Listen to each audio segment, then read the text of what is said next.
I just know for me, like I like having everything linked to my identity, even at places like airports. I just like being able to pull. I want everything tracked and traced so that when all of this stuff advances, I want us to be able to like do things like pull our phone out and then have all of my information on it, like my airline ticket, my social security number. I want all that linked, and I believe that we should be able to like pull our phones out and use that to like access the Wi-Fi network. It's already linked to our identity. Now, I know people think that's like scary and that we shouldn't be that far ahead, but I always think about what you were saying back when COVID happened and what happened with China, how they were able to use their personalized smartphone devices to basically like do what they needed to do, and it was all contactless. I just feel like I want to get us there. So Yeah, I maybe I'm agree moving with too that far, statement, but but I don't necessarily like I still believe that there should be just two internets, right? There should I be a remember you saying that. Yeah. hello and welcome to the Vertical Bar Podcast. I'm your co-host, your name here, joining you from Orlando, Florida, as we dive into the latest innovations, tech trends, and just talk about the tech industry at large with And I'm Marcus, your other co host. Together, we're on a mission to explore, share, and demystify the world of technology. from our own company, Vertical Bar Media, to the wider tech universe. We're here to delve into all things digital. But enough about us. Let's talk about what's on the topic list for today, Marcus. All right. So, for the first topic, we have Gmail for Android has been heavily updated, I guess just a little bit or a lot. It seems like now you have the option to select up to 50 emails at one time, and you'll be able to delete, archive, or do something with a large block. Think before you could only do one at a time. So now they allow you to select all, even though it's not really all, it's just cool. Up next is Microsoft's Surface event was last week, and they announced some new Surface products and also some new AI enhancements for Copilot for Windows 11. Oh yeah, that's real nice. Can't wait to get Copilot. I'm gonna miss It is. Cortana, but it'll basically be like Cortana. I'll just rename it Cortana. And we'll also talk It's about pretty Unity much the same revamping thing. we'll also talk about Unity revamping its pricing model after a disastrous not a rollout, it was just an announcement. Um, it just announced that their new prices were going to take in January and got flipped on their head. Yeah, But without forgetting to thank our AI overlords for scripting this intro, let's dive into it. What's going on with Gmail? all right. So it looks like Gmail for Android received a significant yet strong update. I can't decide if this is a big deal or not, but it's important because I feel like people are starting to do a lot more work on their mobile devices. And one of the things that people use to process their professional lives is email. So Gmail is like at the forefront of Google's current app ecosystem, excuse me, is what they base a lot of their UI around. So now they're giving it a lot more functionality for their Android devices. I guess before, I think you could only select up to a couple of emails to sort of edit, archive, or delete, or sort of move over to other folders. But now you can select up to 50, which means you can actually do some reorganizing to I guess, on a larger scale than you could before. So it's important for professionals who use their mobile devices on the go. Do you email? That's Let interesting, dude. I on the I internet? use Outlook. It is really strange to me because recently I went back to school and pretty much Mhm. everybody in school used G Suite. Um, Yes. so they all had Gmails, they all had Google Docs, they all had all of those. Right. But it's kind of interesting because as soon as we rolled into professional environments, we were all part of Exchange servers for Outlook and device management in general. I know some of the companies I work for, they wanted to do Google stuff, but it's like once you start out, Google's a pretty good competitor. But Right. I think the tipping point was around like 150, 200 employees. Like even large companies like that, they still need a dedicated group of their staff using Excel, right, for Right. accounting. Exactly. So anybody that's dealing with large budgets, anybody that's dealing with anything like that, they're using Mhm. Excel because it's just not comparable to I mean, it's compatible to be able to use Google Sheets, but it's just not Excel. And like all of the code that they write for Excel doesn't work in Google. Like I get that Google wants to be a different product, but like Right. Microsoft has developed, I don't know if you've seen this with Excel, but there's like competitions for who can write code to search through data sets the fastest. Because people actually like entire businesses are run on Excel spreadsheets. Like Exactly. specifically Excel spreadsheets, not necessarily like something that could be compatible with Google or something else. Like literally managing entire operations. It is ridiculous.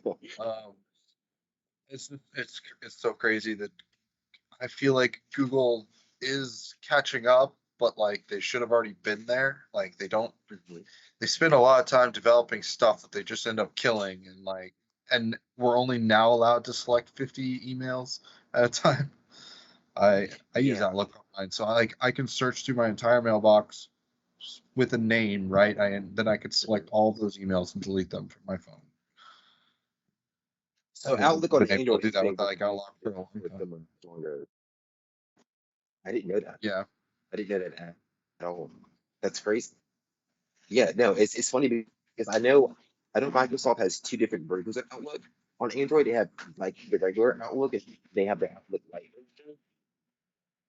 Oh yeah. I've never And used the light called version. That'd probably be one that has limitations like that. So yeah, I know that Microsoft on Android has the Outlook normal version, the official version, and then they also have Outlook Lite. I think Outlook Lite has some of the more stripped down features, and you don't have as much functionality in the app. But I know the Outlook app has been around for a long time, and it has a lot of the other Microsoft services integrated in it as well. But you're saying that's what you use for your Galaxy. I believe you have a Note 20, right? Yeah, correct. Cool. So you use that instead of Gmail. It's funny because like back in the day, people used to always have like Hotmails and all of the Microsoft linked email addresses, but it Well, seems like now like like, the standard really is Gmail. well, it depends, right? Like Gmail Yeah, is the right. obviously like free one, and like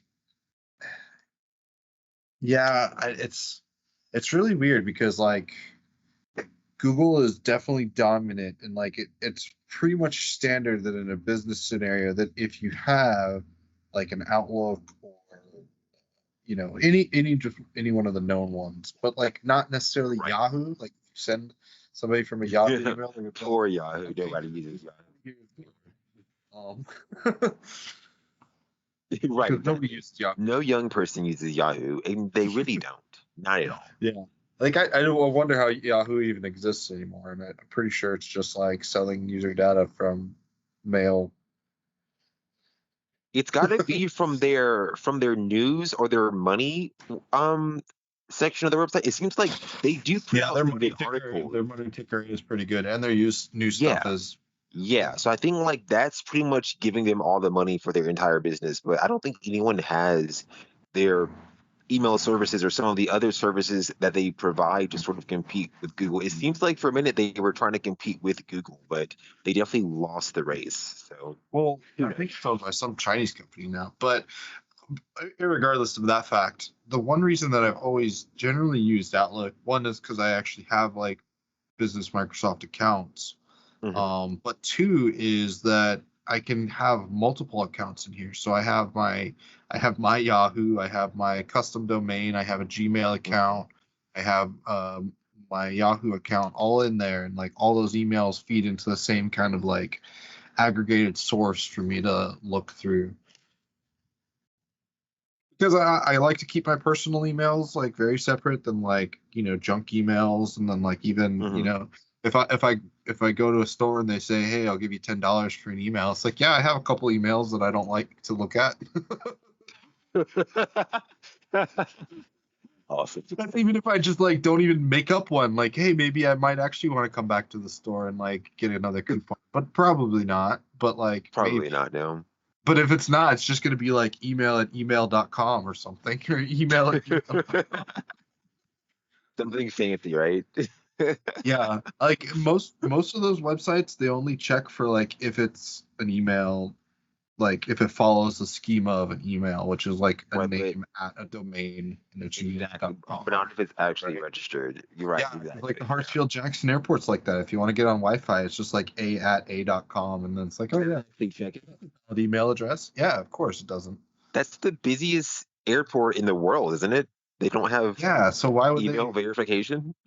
Why would they for just to access Wi-Fi for people that are going to be there in like less than a half an hour sometimes? People that Yeah, yeah. actually You're need to right. use the service too. Like you can't Yeah. put that many barriers on that kind of public access Wi-Fi. Yeah, you're right, I guess. But at the Like you same don't want time, if people you just if like you're getting going on around it and like being able to access it unsecured, but like also you're yeah, not like trying to put exactly. an email verification back and like do a captcha check and like do all this other Yeah. stuff. Somebody that like might need to bring up their phone to show their ticket. Right. I just know for me, like I like having everything linked to my identity, even at places like airports. I just like being able to pull. I want everything tracked and traced so that when all of this stuff advances, I want us to be able to like do things like pull our phone out and then have all of my information on it, like my airline ticket, my social security number. I want all that linked, and I believe that we should be able to like pull our phones out and use that to like access the Wi-Fi network. It's already linked to our identity. Now, I know people think that's like scary and that we shouldn't be that far ahead, but I always think about what you were saying back when COVID happened and what happened with China, how they were able to use their personalized smartphone devices to basically like do what they needed to do, and it was all contactless. I just feel like I want to get us there. So Yeah, I maybe I'm agree moving with too that far, statement, but but I don't necessarily like I still believe that there should be just two internets, right? There should I be a remember you saying that. Yeah. yeah, there should be an internet that I use to be able to access government services, transportation tickets, business Mhm. stuff, like whatever. And then there should just be an internet that I can do stuff that's not being tracked on because Right. sometimes you want that. Like, I don't want people to know that I'm looking up like this research for this topic or like this Hmm. something else. Like, there are general privacy reasons, and Right. I don't need to explain those reasons every time I want my privacy. It should be an inherent right, and I should be able to access Right. that in that way. Like, but there should also be that other system that I can just plug into anytime seamlessly. It's like it's mine. I have the device. I have the biometrics. My finger has been accessed by someone. My retinal scan has been, copied or whatever, and then Ooh, it's like a been used. Minority Report. I mean, yeah, that stage, but like also, sometimes I just want to be able to play video games without Big Brother watching. Yeah, no, it's understandable. Hey, so random tidbit. I looked up who owns Yahoo, and it's 90% owned by an investment funds, by investment funds managed by Apollo Global Management, and 10% owned by Verizon. Oh wow. I think Verizon used to own them almost completely, but they didn't know what to do with them, so I think they sold off 90% of the company. Because I do remember them being bought out by Verizon. I think Verizon also bought Tumblr at one point too, but I don't know if they still own it. Seems like Verizon tries to always buy up some of these smaller tech slash communications or social media companies, but they don't really ever know what to do with them. So yeah, Yeah, so that's like every tech company tries to do, but like to put right, it in perspective, that's what Google tries to do without actually like buying the companies, right? They try to like right, incubate these companies and like grow them. yeah. Um, in various ways, and it's kind of interesting. Like, I mean, it's really interesting. I like that whole Yeah. dynamic of it, but it's still just like these Well, sort of like Google Fitbit. Like, kills so much stuff for no reason. dude, they just killed a product called Jamboard. Jamboard is going away next year. Jamboard was like fucking what? What do you? That's the thing. Like, I don't, and that's why a company larger than 150 people cannot rely on Google for anything because that company is going to last for 10 years, but the product that they're using is going to last for like one or two. Yeah. And like, Well, it's funny we always talk about this, but it always keeps happening over and over. So like, no matter how many times well, that's what Google we wants. talk They about want Google, they want I like a know. $1 billion idea. They don't want the $100 million solution that everybody needs, right? Right, exactly. Right. They they want like the next iPhone, like beyond the next iPhone, like whatever the next iPhone is, right? Like the whatever that next trend is, that's what they want. They don't care about anything that's less than like that. Yeah, yeah. But that's Sorry. crazy. Like, so in complete contrast to Google, what's up with Mhm. Microsoft's new Copilot integration coming to everything? Whoa. So Microsoft was expected to release a lot of new Surface products at their Surface event. I think it happened back on September the 21st. It seems like they didn't really announce much new Surface stuff. The Surface Book still hasn't returned. They announced a new Surface Laptop Go 3, and that's their entry-level laptop. They didn't even update the normal Surface laptop. They also came out with the second generation of the Surface Laptop Studio, which is sort of like, okay, so Microsoft has something called the Surface Studio, which is like this, it's like a desktop all-in-one Surface product for Windows, and it's Oh pretty yeah, yeah. expensive. But now they have the Surface Laptop, I'm sorry, the Surface Laptop Studio, which is like a smaller version of that. So the display doesn't disconnect from the keyboard like the Surface Book does. It just sort of has like an iPad type hinge to it, where when you flip it open, it can bend back. Um, and Mhm. you can draw on it like a normal touchscreen computer. So it's supposed to be for design artists and people who are into graphics and stuff like that, but I don't really see it being a legitimate replacement for the Surface Book. I think they're just sort of releasing it so that They it used to has have a more. they used to have a product. I don't know if they still have it, but it's like that, like all in one, but like a hinge, and it could kind of almost go flat down on the table, but then you could bring it up to be like a monitor, but it could go any way in between, and it Yeah, had a that was the dial. Surface Studio. Yes, that And was so the they Surface refreshed Studio. that, Yeah. and No, so they have a laptop version of it. It's called the Surface Laptop Studio. So it's like a little 13-inch version of that product. It's basically just a more compact version of it. But they canceled the interesting. Surface Book in order to bring it out. Yeah, so I don't really see the purpose of it so far. I think that if they had made the screen detachable from the keyboard, it would have been really awesome. And I don't know why they couldn't develop something that could have been taken off like the Surface Book, but it's bound to the hinge and the keyboard, so you can't detach it. So I don't know. Maybe they'll do something with that later on, but for now, it seems kind of boring. They were also possibly supposed to release that 360-degree folding Surface Duo 3, but that wasn't announced either. So what they did announce was a newer version of Windows 11, and they also announced Copilot being available for basically for consumers and customers who have the most updated version of Windows 11. So I believe now, after you update and you hit the Windows key plus C, it will open up Copilot.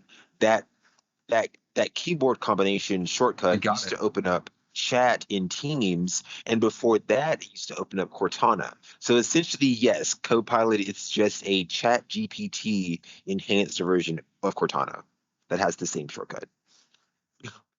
Yeah, so I got it on my desktop here right now. Cool. Yeah. Yeah. So I'm trying this out, seeing what's going on. Yeah, they showed some pretty cool stuff at the event. It's supposed to be integrated with a lot of their products. I don't think the official version is out. I think that they only have what's called a preview out. So I think it's Yeah, still I sort have of the in like a preview. public, it's like a public beta release preview that doesn't have all the features that they showed, but it's still supposed to be like it's still supposed to be a version of AI, a version of ChatGPT that's directly dockable basically in your operating system. So you don't have to pull up Edge, you don't have to pull up any like new tab or new window. You don't have to go to the ChatGPT site. You don't have to use Bing. Now it's taken Bing out of it, and now it's Copilot. So I think that's a Yeah, good I'm step. actually like interacting with it right now. It's kind of cool. Yeah. It pops up. It pops up off the side. It takes up the right side of the monitor. I'm pretty sure there's settings that you can change. It is in Yeah, fact the pre version. Let right, Copilot exactly. use Microsoft Edge content off. I'm Dude, gonna turn what it do you on. think of the Copilot icon? It looks cool, doesn't it?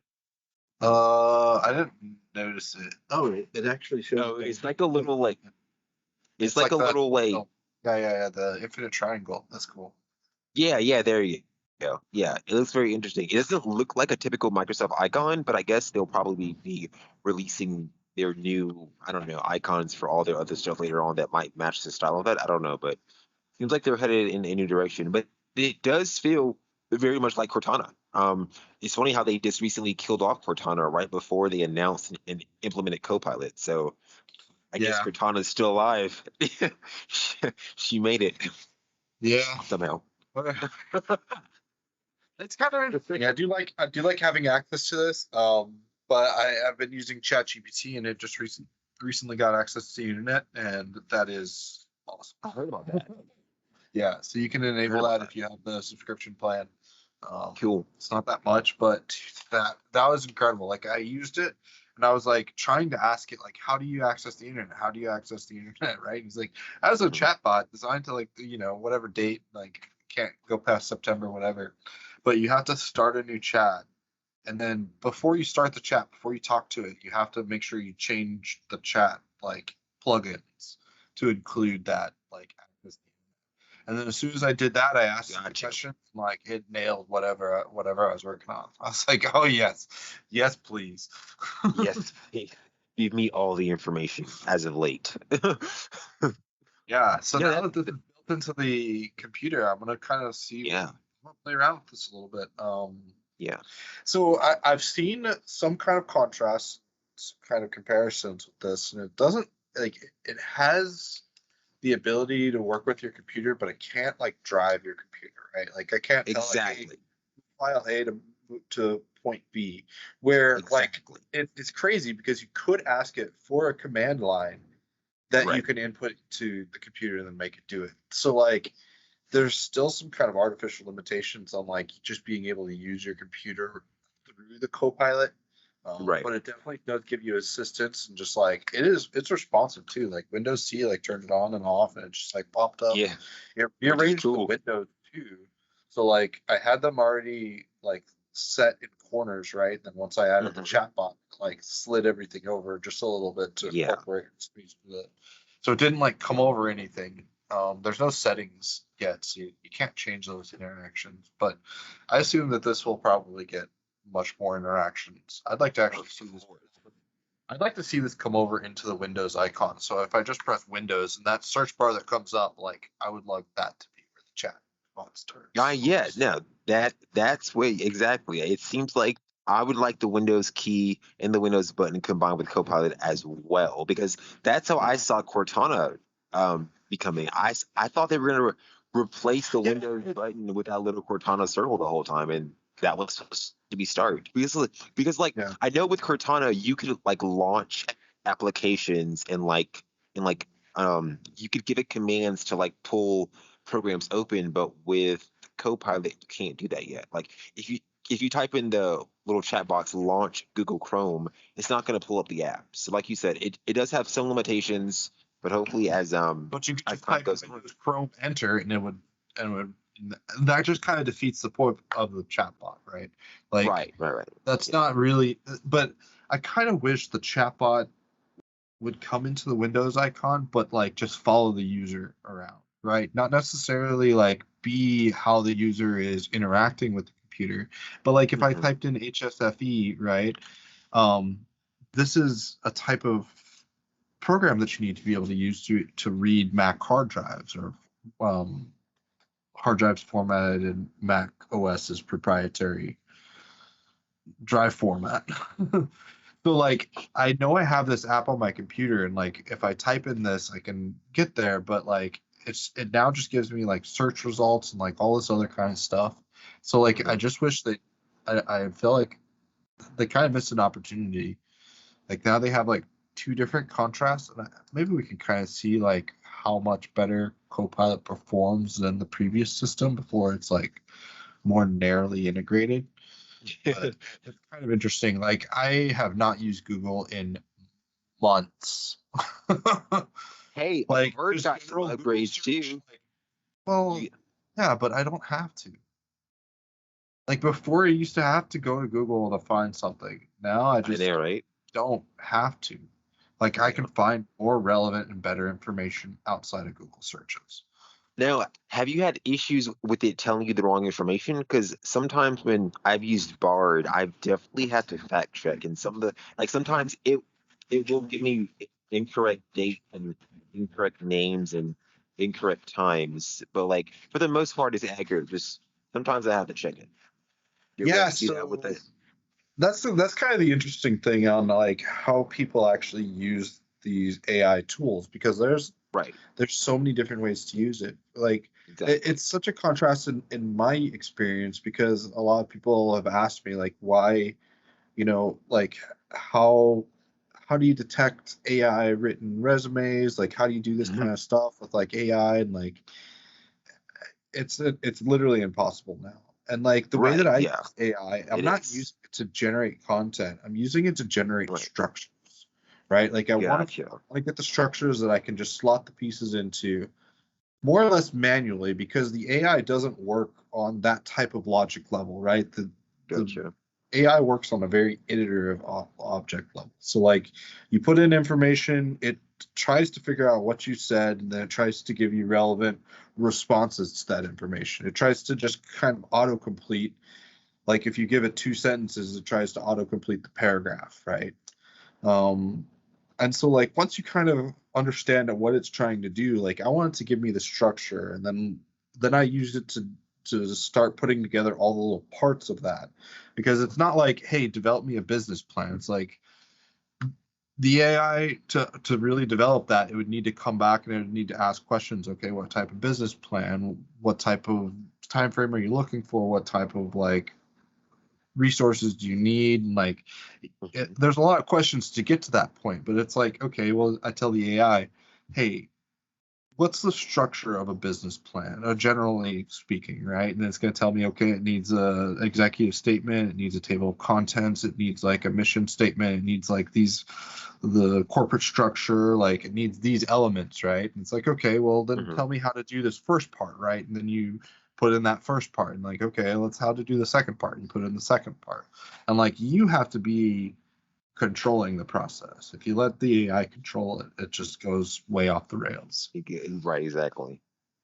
It's supposed to be the checker, not the one that's driving everything. It's co-pilot. So I Well, like Microsoft terminology. that's why I like Microsoft's approach to it. Like that's Me too. really it makes it so much more explicit what it's actually for, right? It's not Bard. I'm Exactly. not trying to interact with it. It's not conscious. I'm It's like gonna it's stop you from ChatGPT hating on my 3.5 boy beta. Bard.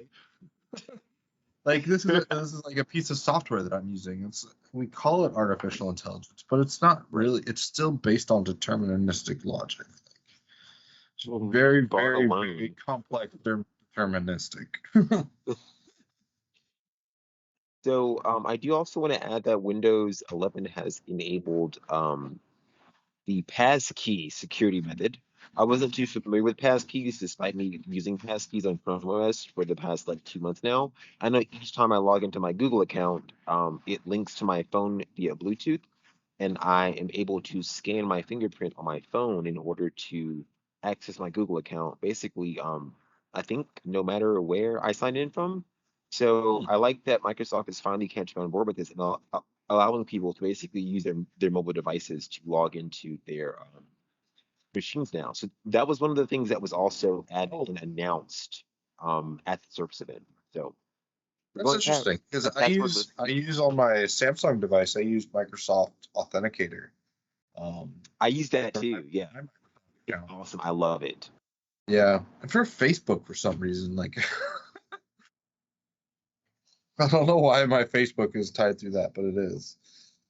Wait, But it's so nice do because you it's like a get second. the I didn't ever sign into Facebook anyway. Like it's always on my phone, so like I don't ever have to sign in. But if I ever get onto a computer that's not been signed into it for like yeah. whatever reason, then that's how I can get into it really easily.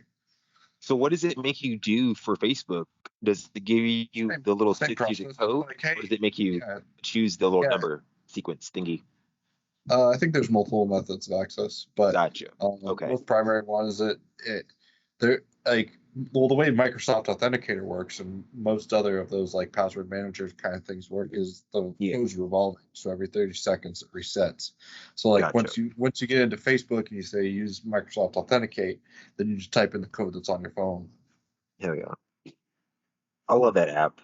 The symbol for the authenticator app looks really cool. But Google has one too, and I know Google's authenticator, it used to not be backed up to your Google account. So like I was using them during COVID and it was only linked to your device. So I accidentally reset my phone one time and lost all of my accounts. But now Google added. Actually, one of the very interesting things that I kind of have some anecdotal experience on, because Mhm. my like with for Microsoft, I've always wanted to connect my personal Microsoft with my business Microsoft account because there probably could be some benefits with it, but like they just don't. It's not possible. But on Google, you can tie your business accounts with your Google identity so quickly, and like it's really hard to undo. And there's stuff for companies that I worked for like 5 years ago that had Google stuff that like I just can't get rid of. Like I can't clear my cache, I can't reinstall my browser. It's just like forever tied with Google server somewhere that if I want to go to like YouTube on this type of browser on this computer, it's gonna pull up like an old company login method. It's like uh, Google, man. They just don't support their products like Microsoft does. Oh, come on, dude. No, I've been okay. So I've been going through Google stuff. So now, okay, so Bard got some upgrades too. I know we're talking about Copilot a lot, but Bard got some Yeah. upgrades. So Bard now has the ability to search through your Google Workspace apps. So I have Bard up right now. If I go to the top and I click the little extensions icon, it gives me a list of services that Google offers that Bard can actually search through. And it can now search through Google Flights, Google Hotels, Google Maps, Google Workspace, and now YouTube. So if you have these services linked up to your Google account, it now has the ability to search through that. So I don't think Microsoft has that yet. So gotcha. How about it? I mean, the Copilot's What for do you like think a, of at that? least for service though, right? Like, isn't Copilot in every Microsoft tool now? Isn't it in Teams I somewhere? don't think it can search through your documents just yet. I think it will, but at this current time. So yes.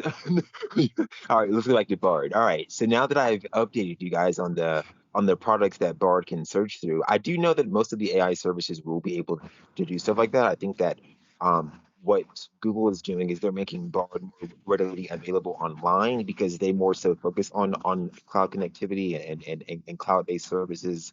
I know Chrome OS is mostly done through the web browser, so it's definitely going to be a different approach. And it seems like Microsoft wants everything to be directly on the device and on directly integrated into the OS. So I think they're coming at it from two different ends, but I do think eventually they will all be able to search all of the products and services that are offered. So you know,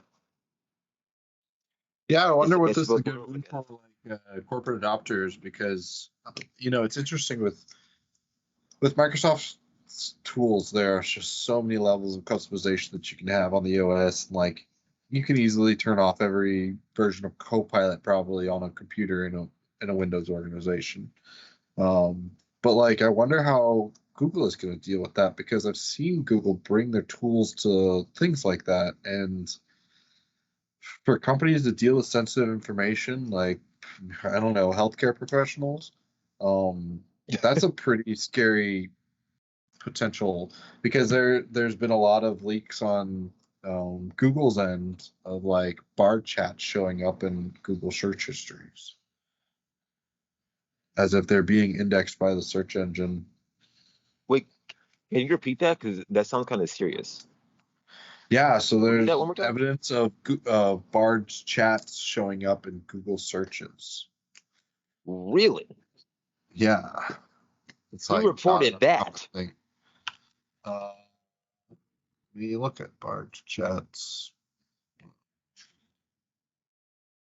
There was also something that came out when ChatGPT became a thing where apparently they were searching. I'm not saying that what they did was illegal or it was wrong, but a lot of companies were basically saying how like they didn't want AI to be able to search through their, I guess, through their database. but I don't necessarily think that's something that people should be complaining about. I think that I do think if it's personalized, I don't think that Google Bart chat should be showing up in search engines, especially if it's from my knowledge, you have to have a Google account to be able to use Bard. So I don't know why those chats would ever become public. That's crazy if that's true.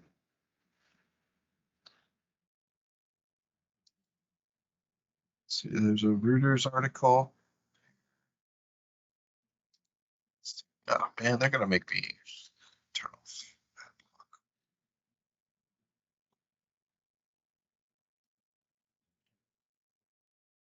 How about them dogs? No, I'm just being fucking Well, how about stupid. Unity then? Since we're gonna talk Yeah, about dude, let's move to Unity. And then after that we can do our business stuff and everything involving social media and YouTube and everything that's been going on the past couple of weeks. So yeah, let's do Unity. So I remember you saying before that Unity basically shot themselves in the foot and that they basically turned against all of the developers and their communities. And basically they wanted to incorporate some sort of pricing plan that would make everybody pay too much money for their services. But apparently they have reversed the decision. So I'll let you lead this one. Yeah, so this is wild. And it's kind of funny because I'll try to look this up while I'm talking. But essentially Unity's share price has not changed at all. And uh, let's see, in the last week, in the last month, yeah, I mean they're down 5% over the last month, but year to year, only down a 0.5%. And they're down there 36% from their 5-year average. So obviously this is like nothing for them, right? And it kind of looks like what they did was a pretty calculated move to free up a bunch of their free users, or to remove a bunch of their free users, but without actually like terminating contracts with them. I think maybe they didn't necessarily think it completely through, in some scenarios, and that's why they had to backtrack on some of the stuff. Like the stuff about them deleting their GitHub and their terms of service before they're doing this points to some pretty shady shit. But aside from that, like I think they really wanted to get rid of all those small users. Basically people that were like not necessarily doing anything for the brand and just kind of leeching off of it, which isn't what I'm describing as what those developers are doing, because they're using a free tool and that's how Unity pitched it, and like they couldn't just change it. Well, they did. Actually, turns out they could just change it. They could just alter the deal Exactly. and pray you don't alter it any further. Is there a chance that maybe they did the first thing for publicity, or do you think they actually made the wrong move and they are actually reversing course? No, I think they made some mistakes by trying to delete their terms of service and like some other stuff, right? Like, but the numbers that they were gonna expect was gonna be the numbers that they were gonna expect. Like they Mm. wanted these numbers from people, and this is how much money that will to use their service continuing was gonna cost. And that actually didn't change very much in their updated. They just like reworded it to make it sound better. I think they increased the number from 200,000 to like 1 million or something, right? Damn, that's crazy. Yeah. So it looks like, from what I've seen, instead of charging per installation, Unity would now let developers choose for games that are subject to the runtime fee. We are giving you a choice of either a 2.5% revenue share or the calculated amount of the number of new people engaging with your game each month. This is a quote from the Verge article. So Yeah, I and so realized that there was a quote inside of the quote, so companies, it sounded weird. yeah, so they said they were gonna let companies self-report too, like how many people downloaded their game, and like maybe kind of fact check it, but like just kind of trust me, bro, whatever.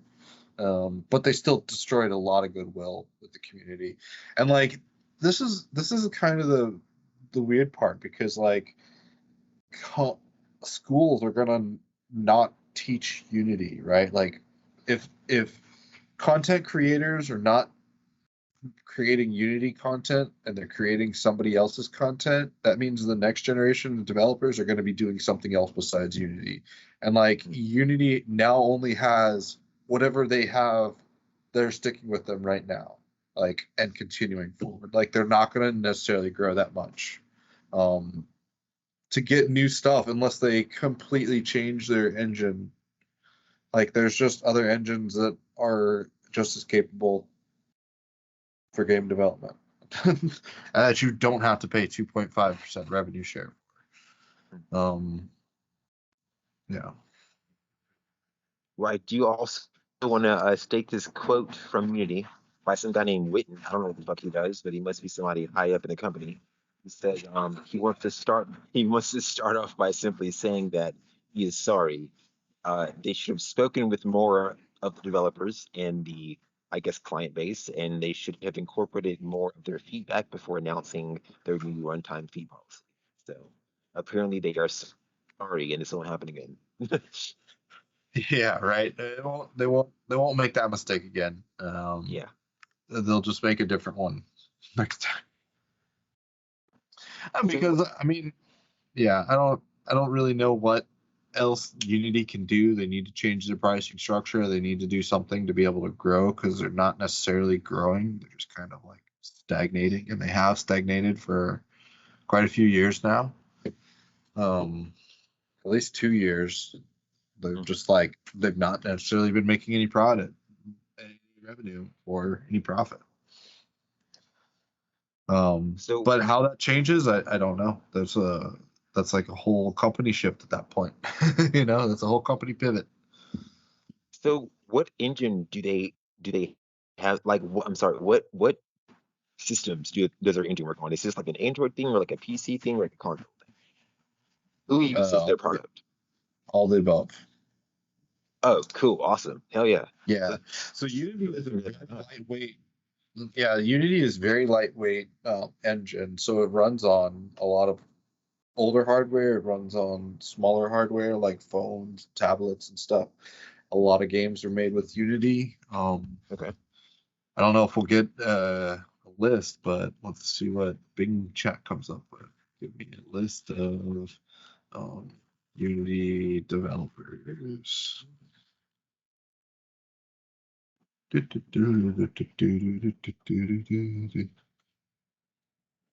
Um, I should have just asked for games because I don't know any of these publishers.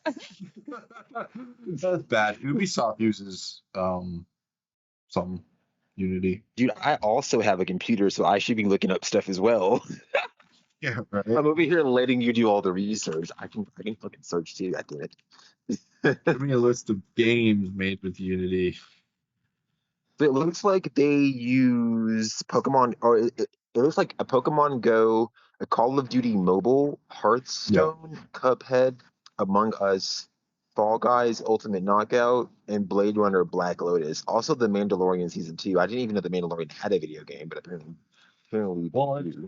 it's used in stagecraft, which is like you develop a 3D world, put it on like this huge projector like stage thing. It's not a Hmm. projector; it's like a standing stage that just has like curved monitors around the edges, and it's like instead of filming on a green screen, like why don't you just film on like a high resolution TV at the background? Like why can't you stand on that TV as well and like do the entire thing? Yeah, stagecraft is absolutely incredible. If you haven't seen what stagecraft is, you have to look it up. I have not, no. I'll try to do some Oh yeah, research right it's now to see what absolutely I can come up wild. with. Yeah, because like if Oh, you have an cool. accelerometer on the camera, you can track the camera movement, and so like the screen can move behind it. It's a great way to film like car scenes because you can. It's like huge too. Like, have you Oh, seen the new videos of the sphere in Las Vegas? no, I haven't. No. Oh What's my it called? God. You said the The Sphere in Las sphere. Vegas? Yeah, the YouTube concert in Las Vegas last week. Gotcha. This week. Dude, no, I'm definitely gonna look it up. It sounds like that could be awesome. Are you talking Oh, about the I Sphere can't at even believe this the wasn't National Resort? something.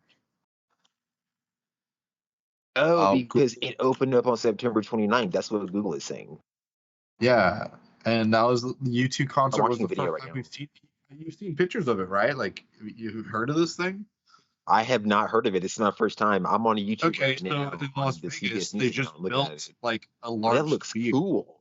It's like 10 stories tall and 10 stories wide. It's a giant sphere. And it's got LED screen on the inside and an LED screen on the Mhm. outside. And it's a stadium inside.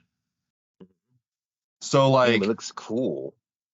this is like the epitome of virtual reality because like that Yeah.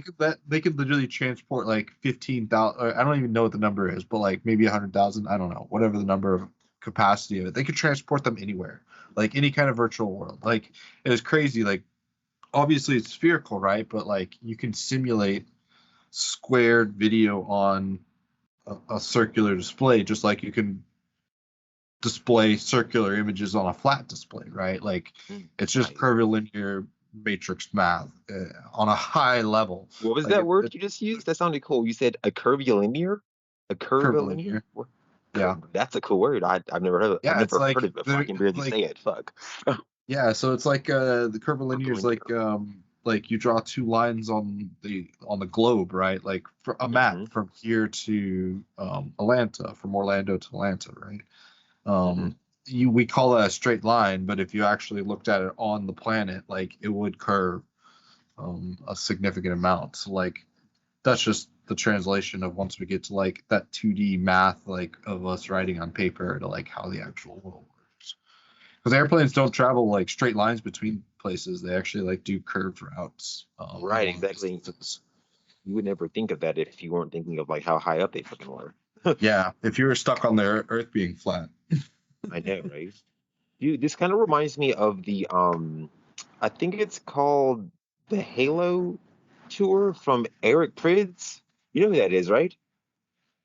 I recognize some of those words. So Eric Prydz has this like annual event. I think it's called Halo or Hollow. Let me look it up. Hold up. But he basically DJs Oh, and he there you go. Let me make sure it's actually called that. I'm looking.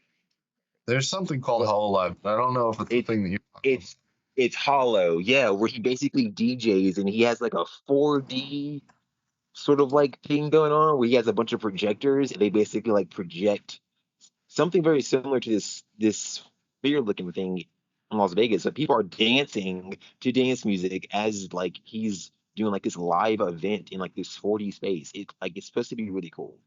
3D or 4D, I don't fucking know, but it's supposed to be really cool. It's more than just like a normal like a dance music event. But this sort of reminds me of this. It's where you have like an event where you're like immersed in whatever it is that they're either displaying or you're supposed to be feeling or dancing to. So I think that's cool. I think we Oh should yeah. have more live events like this. Just normal concerts and normal events are kind of getting boring. So we need to see more VR, a multi-dimensional type stuff in order to really like get like I guess the feeling that this expensive equipment is actually working. Oh yeah. No, I mean it's something like this. I don't know the numbers on what it took to build this, but it could only happen in Las Yeah. Vegas, right? Like it could only Mhm. happen in the capital of gambling, like where there's just so much money that probably never leaves that city. Like that's the only place that couldn't be built in New York or like it couldn't be built in Epcot. Like even though Epcot would love to do something like that, like they would never build that. It's just such extreme opulence. Like I can't even fathom like what would go into making this. Like it's just absolutely insane how many pixels, how many screens, how many processors need to process the information, how big the video information that they're using, what type of scaling they're using. Like, oh, that's just like a wet dream for any tech nerd. I get it. Yeah, exactly. No, and the fucking visuals for it too. I mean, I'm just ready Oh yeah, for that's not even like the visual design of like how do you design on a canvas that is like so curved, right? And like right.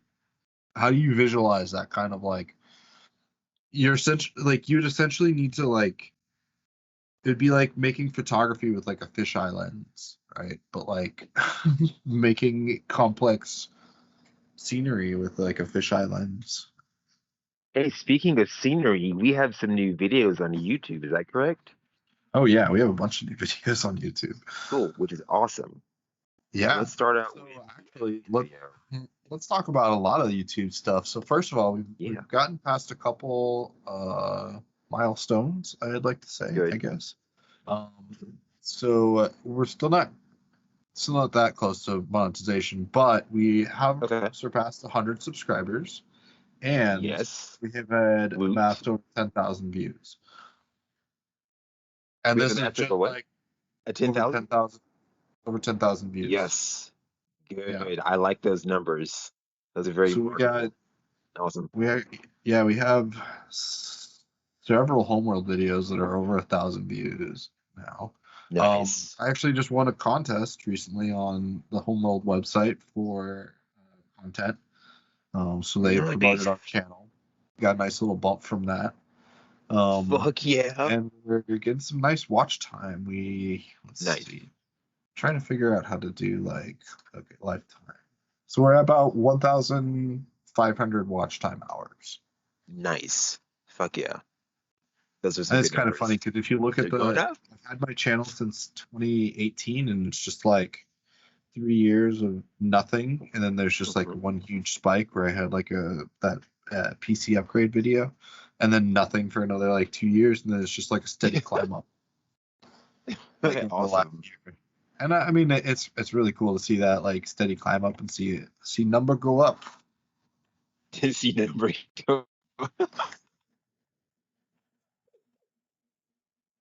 That's awesome. Dude, let's talk about this Quicksilver verse the Flash, the Marvel vs. DC slow motion showdown. We launched a new series called Real Cinema Talk, and that's real spelled REEL Cinema Yeah, like Talk. And the movies, the movie stuff. yeah, right. Nice little joke in there, which is nice. It's cool. So I guess sort of go over what you analyzed in that video and like, how Yeah, was so it for you? this was a passion project of Dan's. He saw the Quicksilver scenes and Good. the new Flash movie had come out, and Hmm. wanted to do a comparison of them. So we put the clips Nice. together. We had to shoot it a couple times to figure out how we wanted to do it, because originally like it was going to be like me, like it would cut to a camera of me talking and then like kind of go back and forth, and then like we did Hmm. some other stuff, and eventually we ended up doing the green screen background, which turned out Hell yeah. awesome. I really like how that turned out. And we've adapted that for now the homeworld stuff.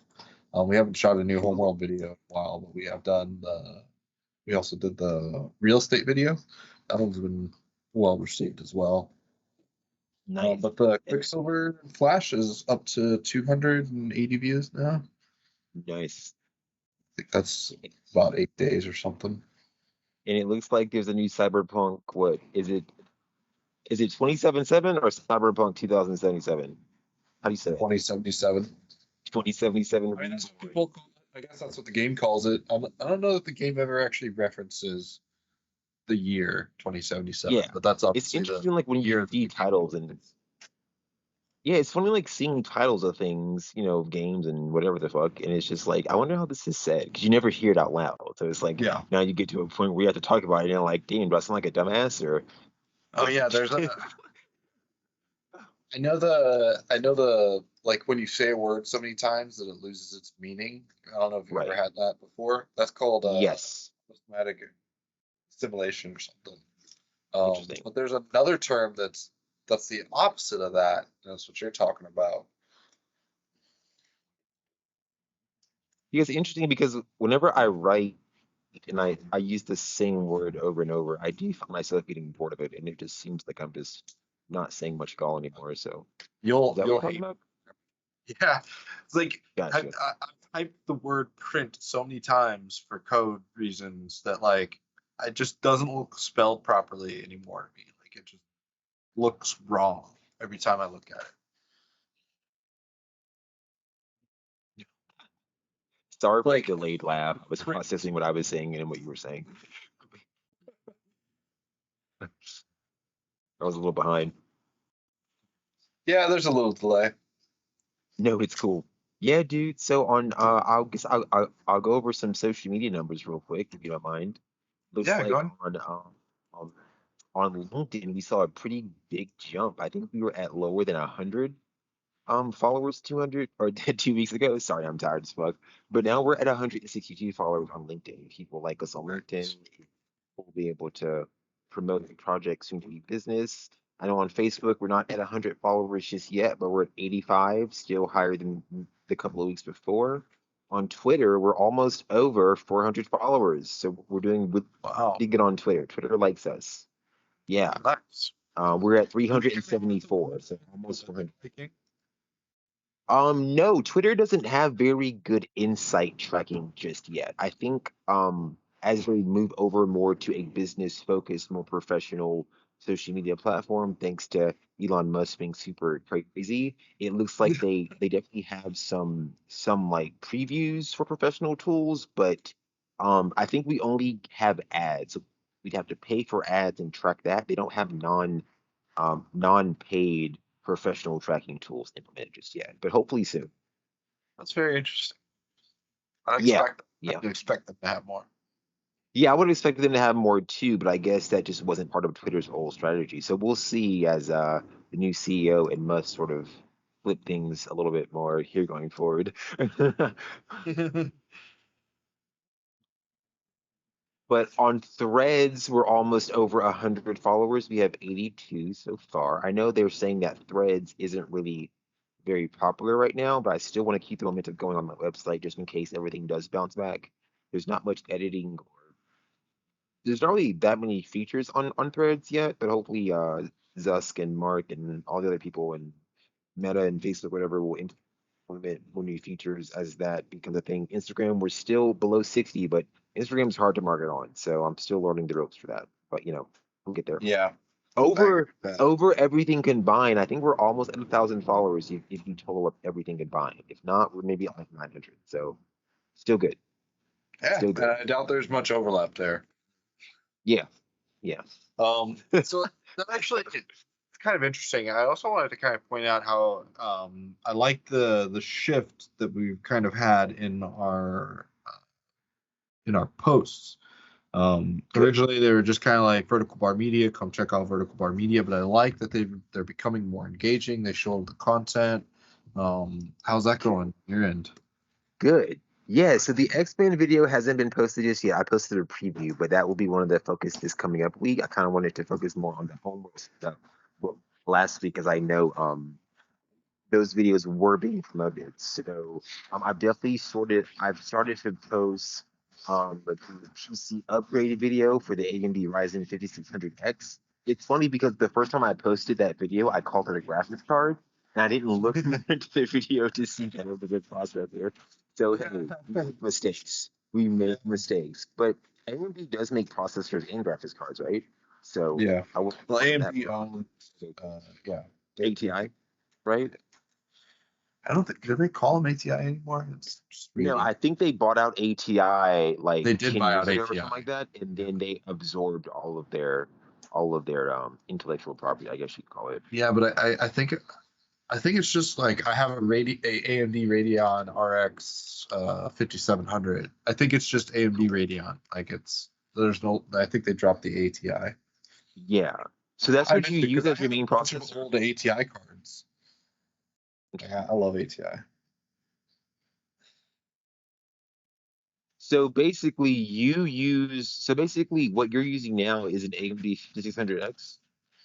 Yeah, that computer was my upgrade Cool. to this one right now, Nice. pretty much. Hell yeah. Yeah. You see my actual water cooling loop in there? Okay, I bit a tube in the loop. But like the only way I could make it fit, like I couldn't make an angle the other way.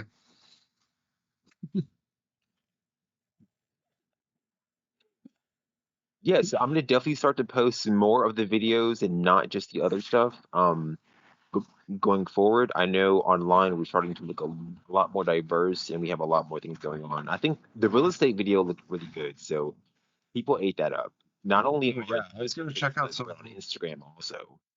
Yeah. It looks really nice.